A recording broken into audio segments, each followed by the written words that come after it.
నిన్నే నా కోసం పంపించాడేమో బ్రహ్మ నడిచేడి నా ఇంటి దీపమా నీతో సావాసం పండించింది నా జన్మ నూరేళ్ల నాలో సట కుంకుమ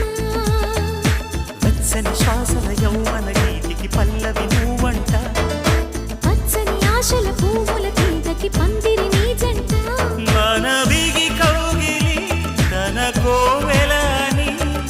కొలువుండి పోవాలని చేరింది ప్రేమ